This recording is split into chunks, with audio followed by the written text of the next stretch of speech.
दोस्तों मैं हूं, आप देख रहे हैं मेरा YouTube चैनल पोल्ट्री जोन। दोस्तों आप सभी किसान भाइयों को पोल्ट्री जोन परिवार की ओर से स्वतंत्रता दिवस की ढेरों शुभकामनाएं। दोस्तों सब खुश रहें, स्वस्थ रहें और मस्त रहें। दोस्तों आज हमारे फार्म में बेच का 37वां दिन है और 37वें दिन में मैं आपको फार्म के अंदर में लेके आया हूं। और आज का वीडियो बहुत ही महत्वपूर्ण होने जा रहा है, इसलिए वीडियो को आपको आखिर तक देखना है। दोस्तों एक गलती जो हुई है, वास्तविकता में गलती नहीं, मतलब वो टेक्निकल फॉल्ट था और उस फॉल्ट का जो है हमें मतलब नुकसान भी उठाना पड़ सकता था और हो सकता है कि बहुत बड़ा नुकसान उठाना पड़ सकता था। अब उसका मुख्य कारण मैं कैसे बताऊं, पहले टेक्निकल फॉल्ट कैसे हुआ ये भी मैं बताऊंगा और उसका नुकसान कितना बड़ा हो सकता था। दोस्तों उसका नुकसान इस प्रकार से हो सकता था कि मेरे तीनों फार्म में जो है चिक्स डले हुए हैं। तीनों फार्म में, जैसे एक फार्म में मीन एज 41 दिन है, दूसरे फार्म में मीन एज 37 दिन है, तीसरे फार्म में मीन एज करीब करीब 29 दिन है। मतलब कि तीनों फार्म में जो है मान लीजिए करीब करीब अभी आज की डेट में करीब करीब 60 टन के आसपास जो है माल है। 60 टन मतलब कि अगर प्रति केजी में कॉस्टिंग अगर माने तो हम 40 लाख रुपए का जो है माल भरा हुआ है कंपनी का, चाहे कंपनी का हो चाहे मेरा हो, किंतु करंट की सिचुएशन में 40 लाख रुपए का माल भरा हुआ है। मतलब जितने एक फार्म की लागत है उतना जो फार्म के अंदर माल भरा हुआ है।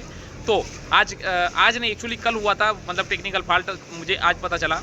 देखिए वो किस प्रकार से हुआ था उसके ऊपर हम बातचीत करेंगे। इसलिए इससे पहले मैं फार्म के अंदर के सीन को मैं बता दूँ। आज 37वां दिन है और एवरेज बॉडी वेट अगर मैं आज 2500 के हिसाब से अगर एवरेज बॉडी वेट अगर आ रहा है तो 1.5 का FCR है, 1.48 का FCR है। अगर 2400 ग्राम के हिसाब से अगर एवरेज बॉडी वेट अगर आ रहा है, क्योंकि फिट का जो मैंने कैलकुलेशन देखा है वो देखिए, आपने एवरेज बॉडी वेट किया 10 मुर्गी का, 20 मुर्गी का, 30 मुर्गी का, किंतु वास्तविकता में जो ग्राउंड लेवल पे जो रिजल्ट आएगा, जो लिफ्टिंग होने के बाद भी पता चलेगा। तो मैंने तीनों के मतलब कि तीनों कंडीशन मैंने कैलकुलेशन करी है कि भाई 2500 ग्राम वजन अगर आया तो 1.48 का FCR, अगर 2400 ग्राम अगर एवरेज बॉडी वेट अगर आएगा तो 1.52 के आसपास जाएगा और 2300 ग्राम अगर एवरेज बॉडी वेट आएगा तो 1.57 का FCR जाएगा। 37 दिन की मीन एज की मैं बात कर रहा हूँ, ठीक है। ये तीनों कंडीशन में अगर 2500 ग्राम से ऊपर अगर जाएगा तो 1.45 के आसपास गए और 2600-2700 ग्राम का जाएगा तो 1.4 के आसपास इसका FCR आएगा। मैंने सारी कंडीशनें जो है नोट करी और नोट करने के बाद में जो है मैंने ये निष्कर्ष निकाला, ठीक है। तो ये हो गया फार्म के स्टेटस।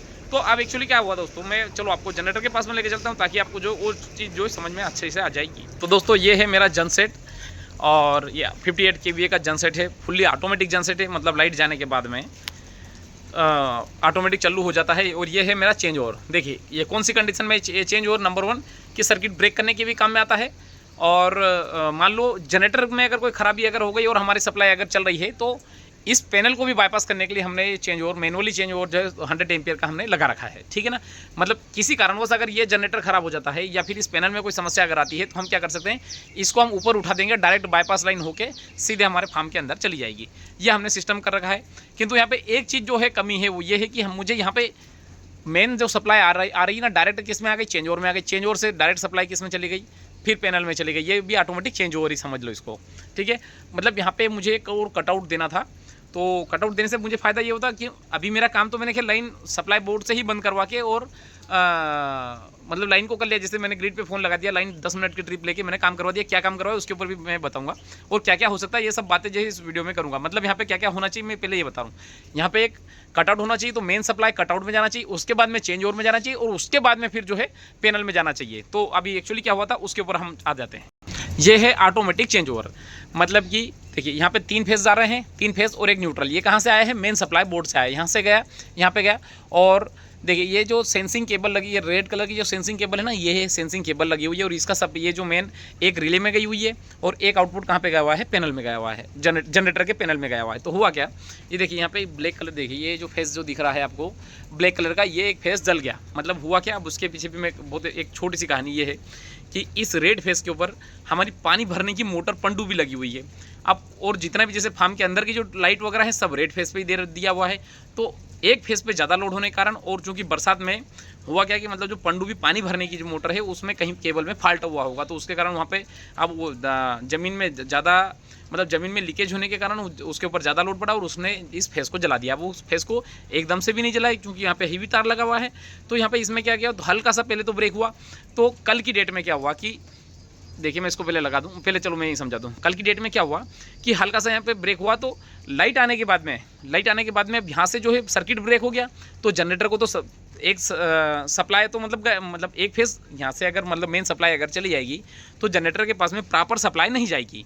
तो प्रॉपर सप्लाई नहीं जाएगी तो लाइट तो आ गई, किंतु जनरेटर बंद नहीं हुआ। तो मुझे फ़ोन आया फार्म से कि फार्म लाइट आ गई, गांव में भी लाइट चल रही, यहाँ पे भी लाइट चल रही, किंतु जनरेटर बंद नहीं हुआ।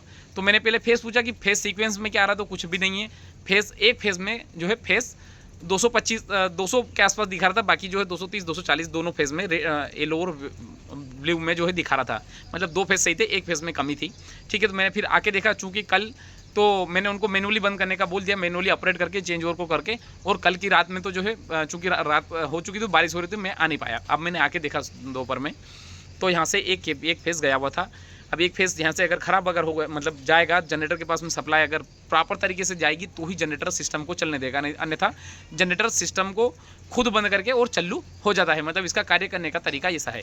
मतलब कि देखिए, मतलब अब देखो मेरी गलती क्या है और मुझे आगे सावधानी किस प्रकार से रखना है। नंबर 1, अगर फॉल्ट अगर इस प्रकार से टेक्निकली अगर फॉल्ट आ रहा है तो लेबर को ये बताएं कि सामने से फ़ोटो आपके पास भी रखें और स्वयं भी रखें। देखिए यहाँ पे अगर सभी सही है और एक ख़राब है, मतलब अगर लेबर मुझे कल ही बताते कि ये समस्या है तो हम कल ही रात में इसको शूट आउट कर लेते। दूसरी बात ये कि यहाँ पे मुझे कटआउट होना चाहिए। और तीसरी जो महत्वपूर्ण बात ये है, फार्म में कंट्रोल पैनल और फीडिंग सिस्टम, मतलब कि एग्जॉस्ट फैन, कूलिंग पैड और फीडिंग सिस्टम के अलावा जितने भी अननेसेसरी लोड है आपको ना जनरेटर से कनेक्ट करना है और ना ही आप जो है किसी भी डायरेक्ट सर्किट जो मतलब इस पैनल से संबंधित हो या फिर जिससे हमें ज़्यादा नुकसान हो सके उससे कनेक्ट करना है। मतलब कि मैंने जो प्लान किया है, अब चेंज ओवर से ही जो जैसे फार्म के अंदर पानी भरना है या और कोई एक्स्ट्रा अगर हमें कोई लोड अगर डालना है तो हमें जो है जनरेटर के पैनल में कोई डालना ही नहीं है।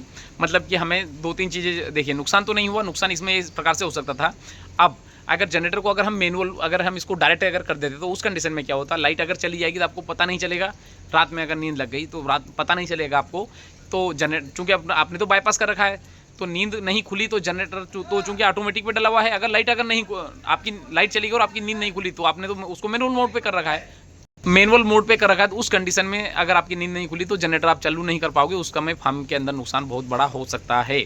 इसलिए मतलब ये इसको तो मैंने अभी परमिट लेके कर दिया, किंतु मतलब इस बात का हमें ध्यान देना है कि ये देखिए टेक्निकली फॉल्ट चूँकि मेरी वजह से नहीं हुआ है किंतु मेरी गलती से, क्योंकि अगर जो फार्म के अंदर जो एक पंडू भी है जो कुएं में डली हुई है, अगर उसका सप्लाई अगर मैं डायरेक्ट और बाईपास देता तो वो इसको नुकसान नहीं पहुंचाती, इसको नुकसान नहीं पहुंचाती। ये वाली समस्या देखिए, नुकसान नहीं हुआ इसका मतलब ये नहीं कि नहीं हो सकता था, नुकसान हो सकता था। समय रहते हमें सचेत हो गए तो हमें इस बात का ध्यान देना है। मेरा यह वीडियो बनाने का मुख्य उद्देश्य ये है कि हमें टेक्निकली भी मतलब इन चीज़ों की जानकारी होना बहुत ज़रूरी है। और देखिए, चूँकि मैं यहाँ पे दिन में एक दो बार आते ही रहता हूँ तो मतलब इनके ऊपर मेरी नज़र रहती है, किंतु हर एक फार्मर भाई मान लो नहीं पहुंच पाते, तो वहाँ पे इस प्रकार से जो है जानकारी आपको जो है रखना है। तो दोस्तों इस वीडियो में बहुत सारी बातें जो हो गई, वीडियो भी लंबा काफ़ी हो गया है। देखिए एक फार्म बना हुआ है, इससे 50 फीट दूरी पे दूसरा फार्म बना हुआ है, इसमें जो मीनेज करीब शायद 28-29 के आसपास है। तो इस फार्म में मतलब चूँकि सारे जो सप्लाई है ना इस जनरेटर से ही जा रही है और इस चेंज ओवर से जा रही है और इस पैनल से ही जा रही है, तो मतलब बहुत बड़ा रिस्क नुकसान हो सकता था, तो उससे हम बच गए। किंतु हमें इस बात का ध्यान देना है कि इस प्रकार से अननेसेसरी लोड जो है कभी भी मेन सर्किट के ऊपर नहीं डालें, जिससे कि हमारा जो सप्लाई मतलब जो है कहीं पे चोक होने की समस्या बन सके। तो दोस्तों इसी के साथ मैं वीडियो समाप्त करना चाहूँगा। धन्यवाद।